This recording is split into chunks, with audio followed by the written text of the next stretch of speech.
I'm Megan. I'm Christy. And we are Homebrew. Murder Crew. Hi. Hi. Hi. Hi. There's Scully in the back. Yeah. What's Scully?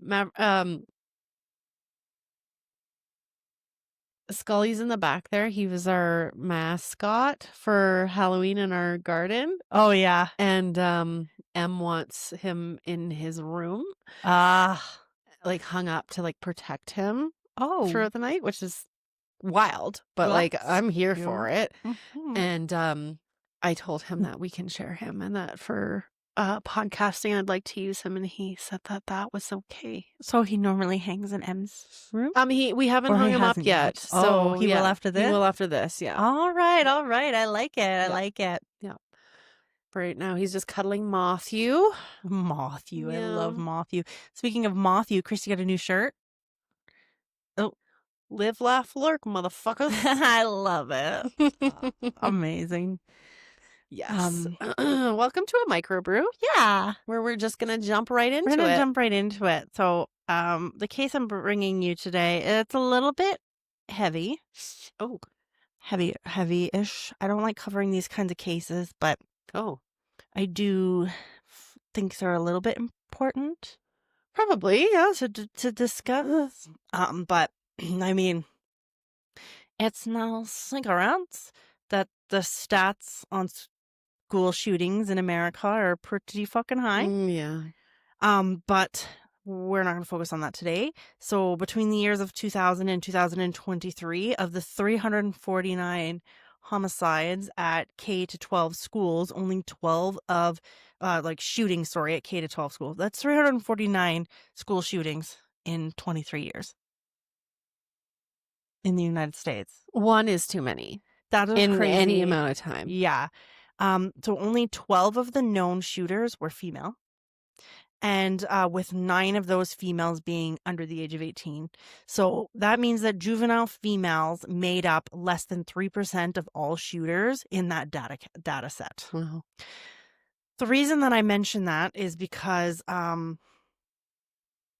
research suggests that when a woman commits a mass shooting, their profile and motivation is often quite different from the typical pattern of a female violent, The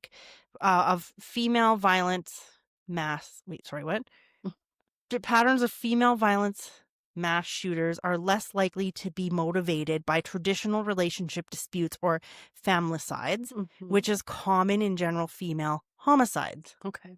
So we know the stats on female murder victims. They usually target people they know and people close to them. So you said murder victims, but do you mean perpetrators? Perpetrators. Okay. Did I say murder victims? Yeah. I'm so sorry.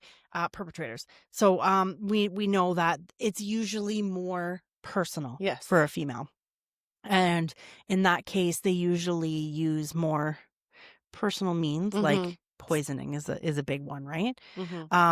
So the statistics shows, research shows that women typically tend to target workplaces when it comes to mass shootings. Interesting. But if you really think hard, and that's the other thing too, is that female mass shooters actually are more likely to work in dyads, so in pairs, especially in cases of ideologically motivated attacks. So like the 2015 San Bernardino shooting, as we know, the majority of mass killers are male. And of the ones that are female, they're usually more personal. But of all of the notorious K to 12 shootings you can think of, there's only one that comes to mind for me that was a female shooter. 9 times out of 10, even more than that, it's usually a male. So it's not it's not like a female to think to use a weapon. So today we're going to discuss that one notorious female school shooter that I speak of, and that's Brenda Spencer. So Brenda Spencer was 16 years old in 1979, and she was marked by a troubled home life and behavioral issues. She was the daughter of Wallace Spencer and Dorothy Nadine, known as Dot Spencer. Brenda was the youngest of 3 children, and Wallace and Dot actually divorced when Brenda was very young. Mm-hmm. So we got that right there, is the divorced parents, the change in the home, that often has a really negative impact on any child. Yeah. Of divorce. But after her parents' divorce, she ended up living with her father, Wallace Spencer, in what was described as an impoverished conditions. Brenda said that her and her father actually both slept on a single mattress on the living room floor of their house. Like on the same mattress? Yeah. Oh my God. With empty bottles from her father's alcoholism, like strewn all over the place. Dot Spencer had limited interactions with Brenda while she was growing up. Where did Dot sleep? They were divorced. Oh, and sorry, she didn't live with them. Okay. And she had very limited interactions with Brenda. Okay. Brenda actually alleged that she suffered total neglect by her mother. Brenda was known to be a problem child. At the age of 16, she was known to have a history of drug abuse and a violent streak. During her adolescence, Brenda had been arrested more than once for burglary and other crimes. She was known to be hostile towards policemen as well. She was known to exhibit behaviors that concerned her peers and her teachers, including a tendency to isolate herself and a fascination with weapons. So despite her isolation, though, she did interact with her classmates. And when she did, she reportedly talked a lot about how she was going to be, quote, she was going to do something, quote, to get on TV, unquote. Gonna be a star, honey. She had high aspirations for herself, but unfortunately, in a it didn't positive turn way. out in a great way. So in early 1978, Brenda was actually referred to a facility for troubled youth for truancy. What is truancy? So like just like the tendency to act out and misbehave and stuff, and just like mental unwellness.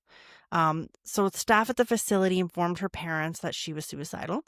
A psychiatric evaluation arranged by her probation officer in December of 1978, she'd been arrested a few times for breaking and entering, recommended that she be admitted to a mental institution for depression. It was that serious. Wow.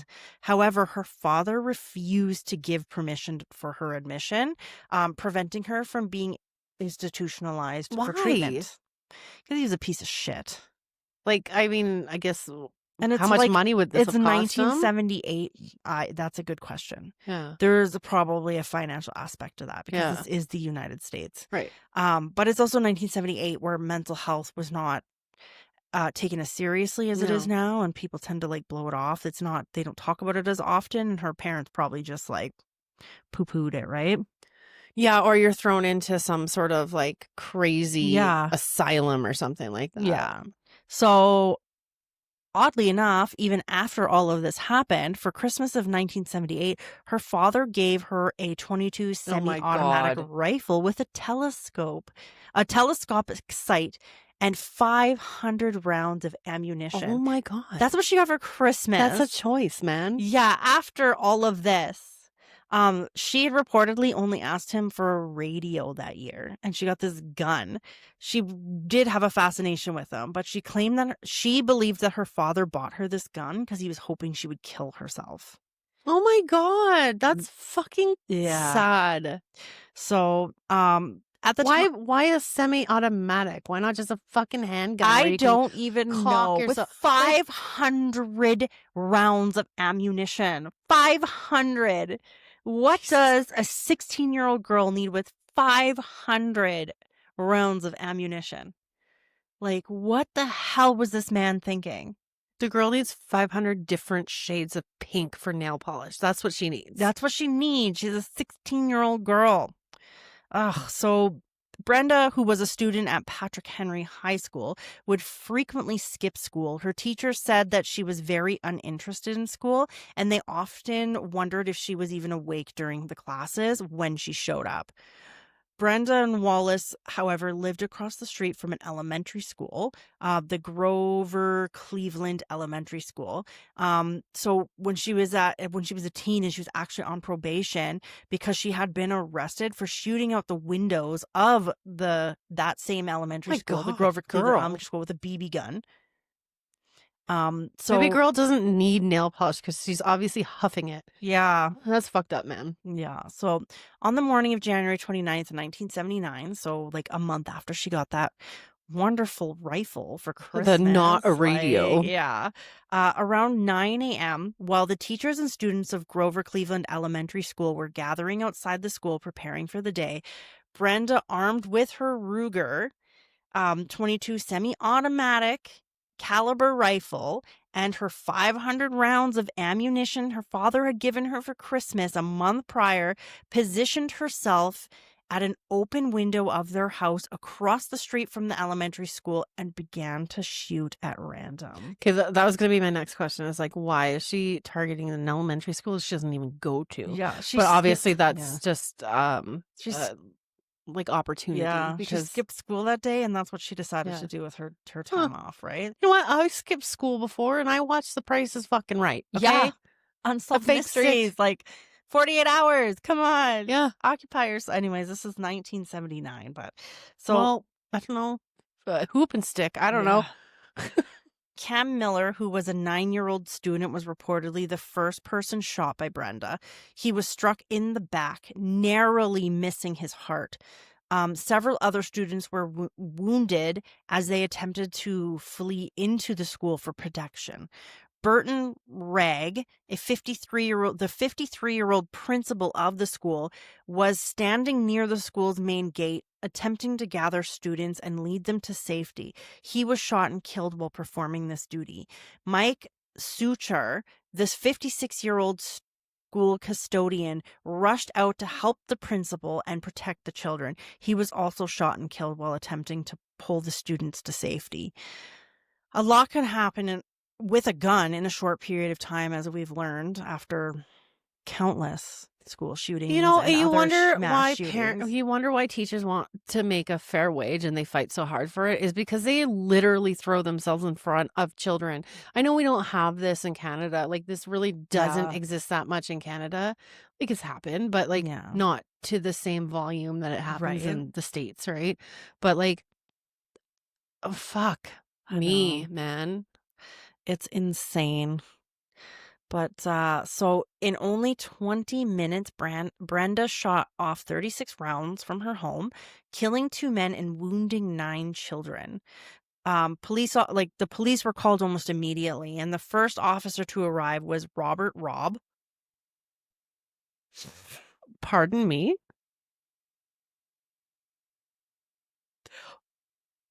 I think you stuttered. It's Robert Robb. It's not funny. I'm so sorry. It's not funny. Like, I don't know what would be better, is Bobby Bob or Robert Robb? Bobby Bob? I'm so sorry. So Robert Robb with 2 B's was the first one of the first officers to respond and to arrive on the scene. So Officer Robb was hit by Spencer's gunfire, sustaining a wound to his neck, but he ultimately survived. Within minutes, the police quickly surrounded Brenda's house. It didn't take them long to figure out where the shots were coming from. They surrounded her house. Brenda responded by barricading herself in the home. And although the shooting only lasted, I'm not going to say only, because this, like, a lot can happen in 20 minutes, but lasted 20 minutes, it initiated a 6-hour standoff with law enforcement.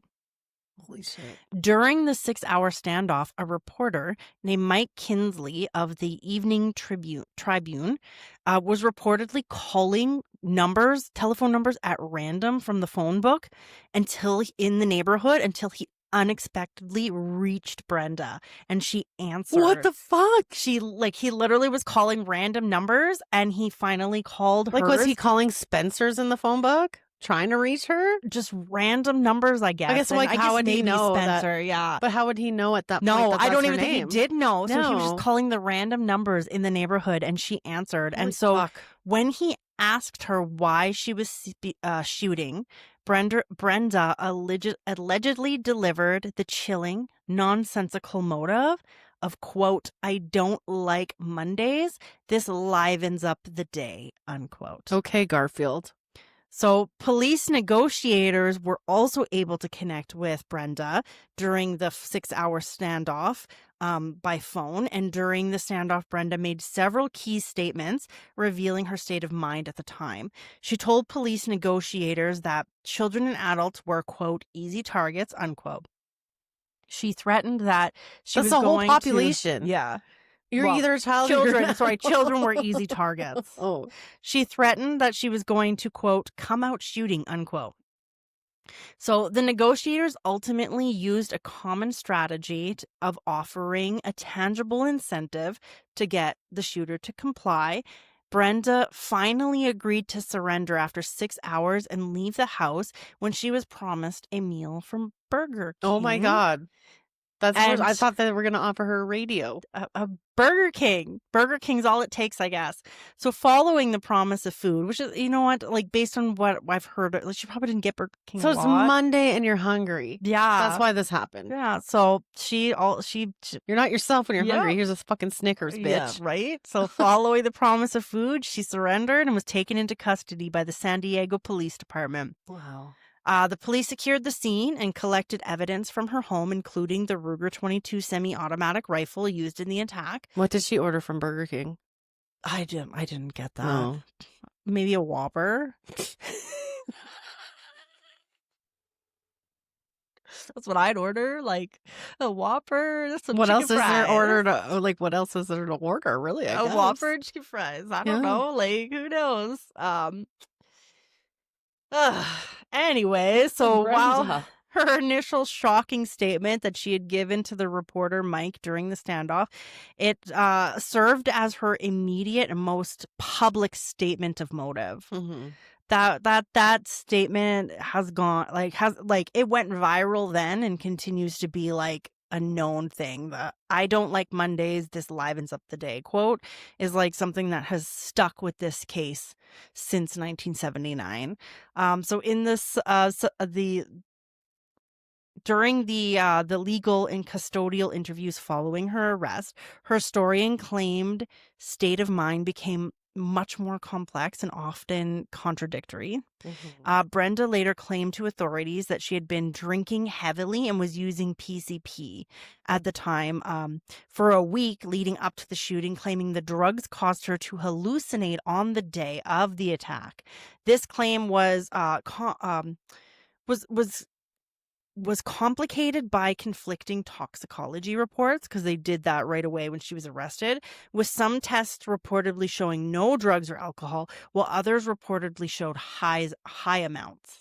So it's unknown to this day if which ones were correct. Right. If she had no drugs and alcohol or if she had a lot. Where was her dad through all of this? Like, working, probably. mm.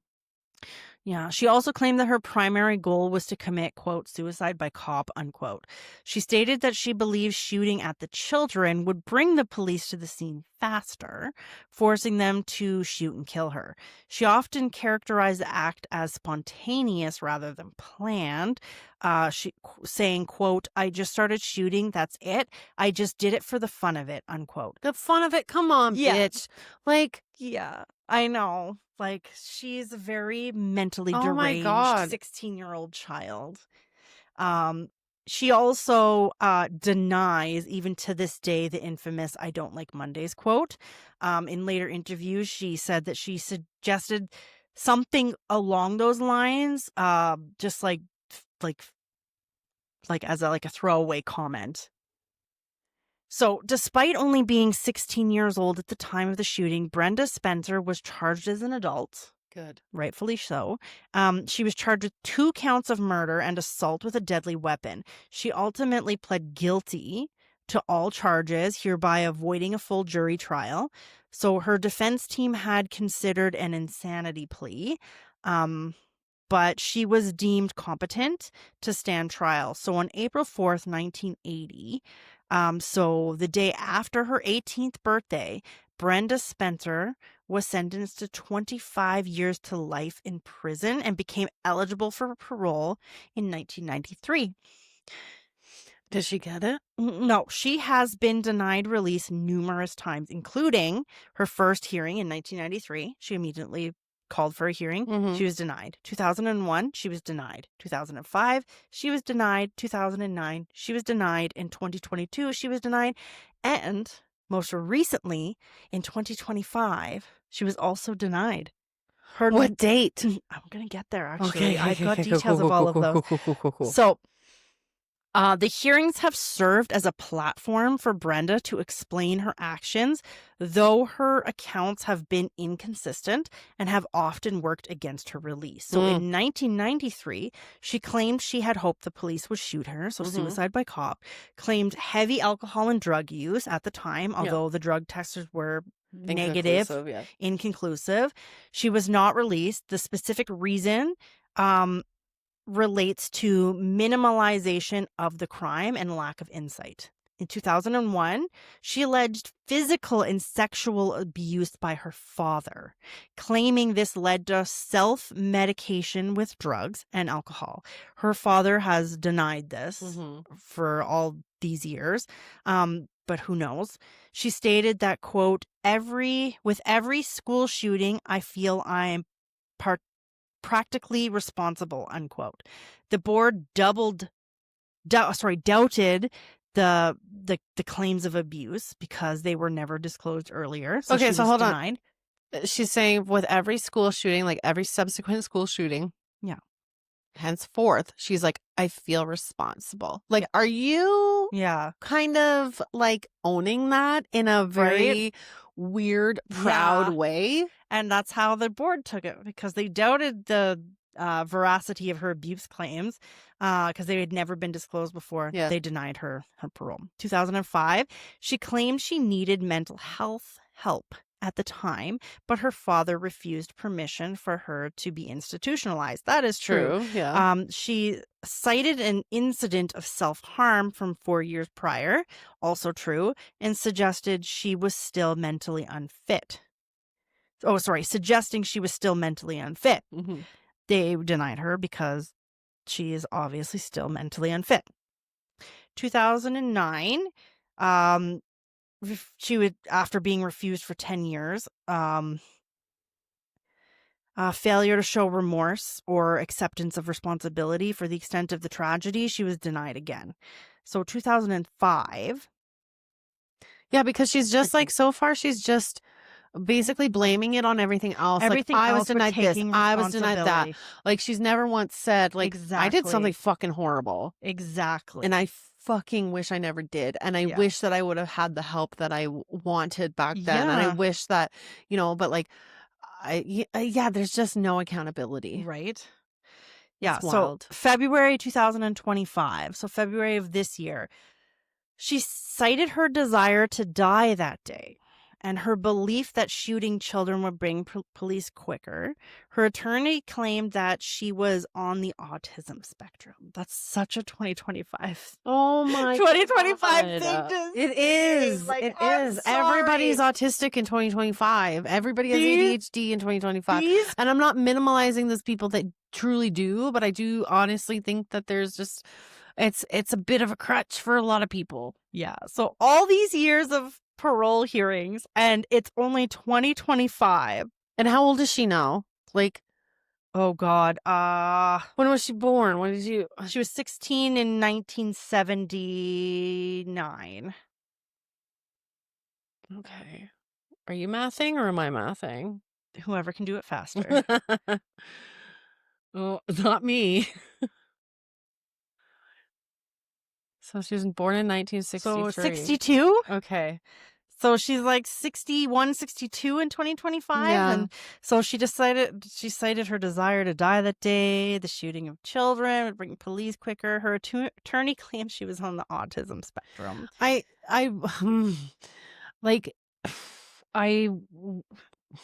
don't know what I can't put words to it, because like they have shows. There's a TLC show of like on the spectrum or love on the spectrum and stuff like that. Like, show me an autistic person who has the dire desire to kill.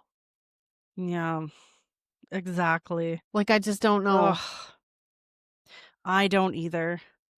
But so he claims that this caused difficulty expressing her feelings. Like, same girl, same, but I ain't going to shooting up a school, just saying. Yeah. Oh, commissioners pointed to a failure to take full responsibility again and a continued tendency to minimize the shooting. Yeah, blame it on something else. Like, you've had so many years to blame it on what the new fad is that year, you know? Like, so Brenda Spencer today, and I'm sorry, I don't mean to say that like mental health is a fad or focusing on that stuff is a fad or recognizing that like autism exists as a fad.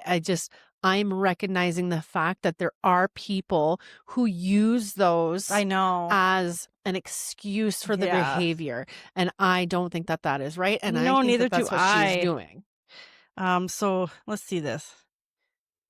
That's 32 years. 32 years. 7 parole hearings. To not ever take responsibility. Never taking responsibility. To never take accountability. I apologize. Brenda Spencer is now 62. She's incarcerated at the California Institution for Women in Chino. Obviously, her latest parole hearing in 2025 was denied. It was her 7th attempt since she began eligibility for parole in 1993. Wow. So, during the 2025 hearing, prosecutors and victims' families opposed her release, arguing that she still possesses a risk to the public and has shown a lack of genuine remorse. The parole board ultimately concluded that Brenda Spencer remains a risk to society, was denied parole.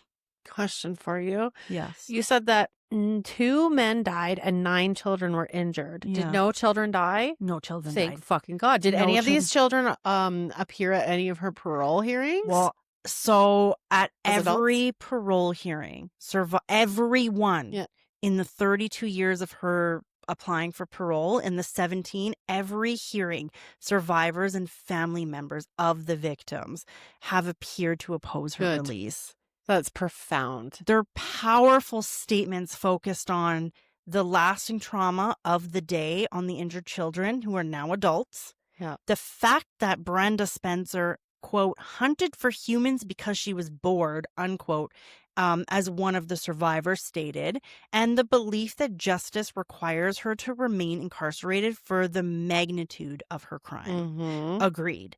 The consistent and strong objection from the district attorney's office and the victim's statements have been a major factor on the board's repeated decisions to deny parole.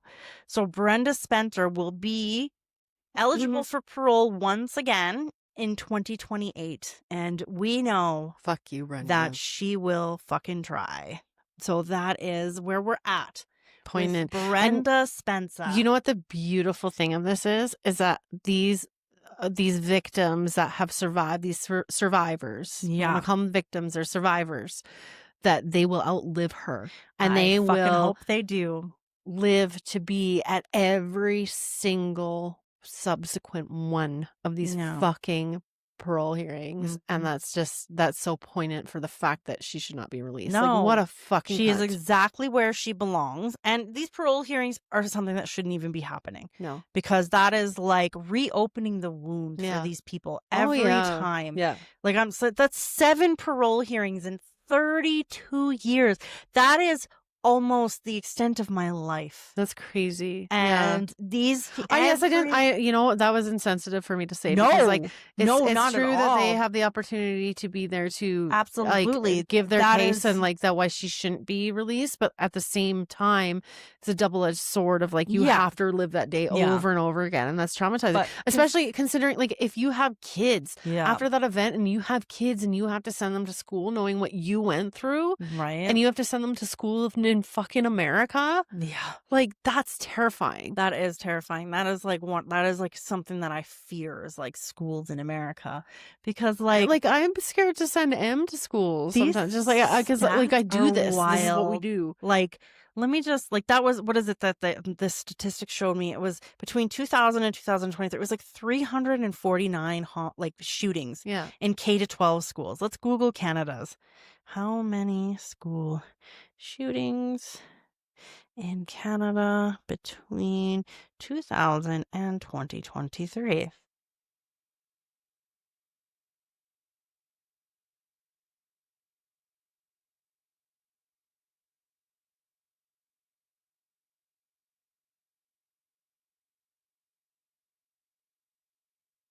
Undetermined. Yeah, see, it's not giving me any. You broke the internet. It's saying that there's no data on it. There's no single definitive count for school shootings in Canada because there probably, to be honest, there probably wasn't any. Okay, hold on. Between what? I put 200. 2000. 2020. My bad. Guys. 200 AD or what? The year 2000. How many school shootings has there been? Sorry. 28. 28. Which is too many, but okay, oh my God. Let's see the USA. I hope that's not how you spell it. And we think that and you guys think gun control is a shame. Oh I my know God. not all okay, of you so do, but this one is saying that there's 783 in Canada. No, in the United States, and 28 in Canada. Think about that. I don't want to. No, we don't want to think about that. That's devastating. But, I like living here. I love Canada. I love Canada.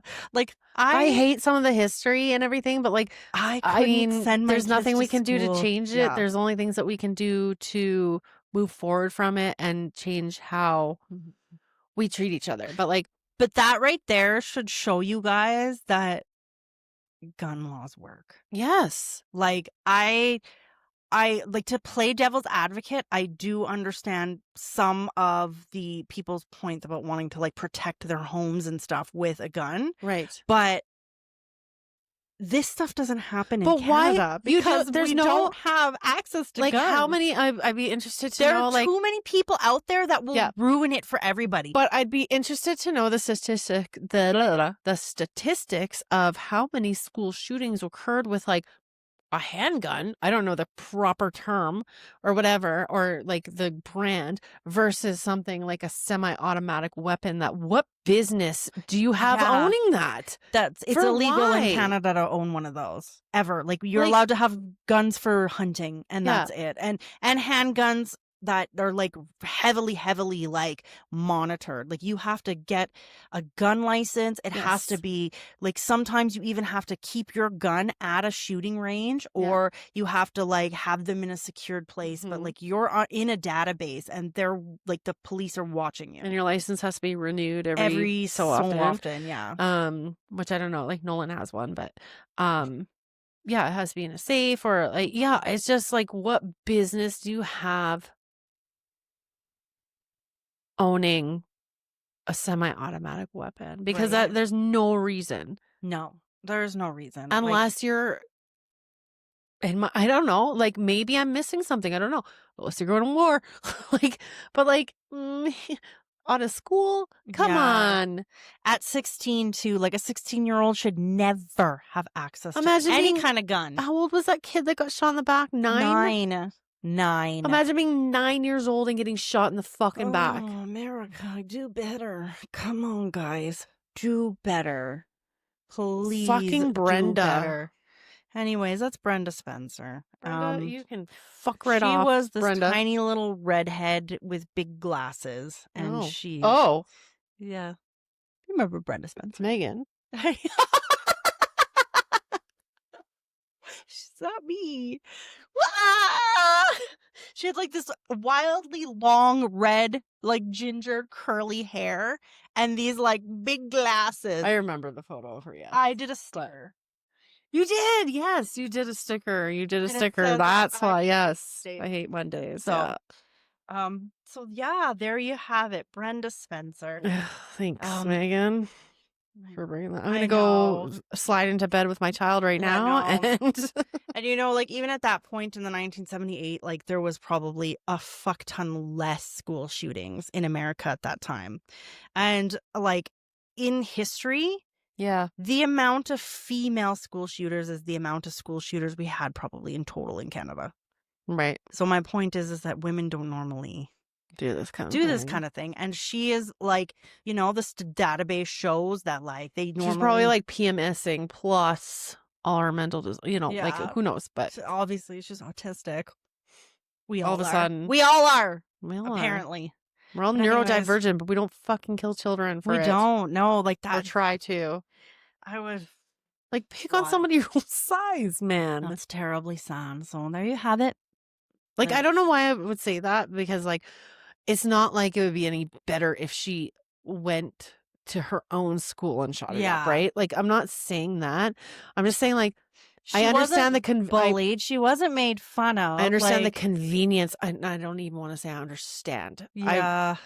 I recognize. I don't understand. I recognize that there's like the convenience factor of being right across the street from this elementary school that you already shot the windows out of once. Mm-hmm. So why is your dad giving you a fucking gun? I don't know. If only she had just gone to school that day without her gun. But like, what, like who? She probably just stayed home that day because she didn't want to go to school and was like, I have this gun and there's all these kids. Pew, pew, pew. Like, I don't understand. I will like, we never will. And like, I don't like Mondays. This livens up the day. Like, oh my God. I don't like Mondays. I don't like Tuesdays or Wednesdays or Thursdays. Fridays, I can tolerate. Fridays, but I can tolerate too. I don't go. I hate Mondays too. Like, then sleep and wait for Tuesday. I don't know. Yeah, go to bed, motherfucker. School, just sleep all day. Smoke some weed, dude. Jesus Christ. Anyways, I'm so glad that no children were killed, and me too. My heart goes out to the family of the two men that that gave their lives protecting those children. Like, that's and to so all heroic. The children of the school that are traumatized forever. Yeah, forever traumatized by that event. And fuck Brenda. Yeah, fuck you, Brenda. Fuck you. And we will be watching for 2028, and we'll watch you be denied again. Because you won't ever take responsibility for your actions. Dumb bitch. Alrighty. There's our microbrew. You know where to find us. Yes, and go listen to our full-length episode that will be available on Thursday. And if you want to see our beautiful faces, subscribe to us on Patreon. Patreon.com/homebrewmc. For $3 a month. But you can sign up for free and just watch all our back microbrew episodes. But if you pay, then you get our video in the arms of the angel. You explain and I sing. Fly away. You get to see our beautiful faces, and you get to support our sad, struggling No, we're not struggling. Our passion project, our beautiful brain baby that we have created. All of the money goes towards making this a better podcast for you.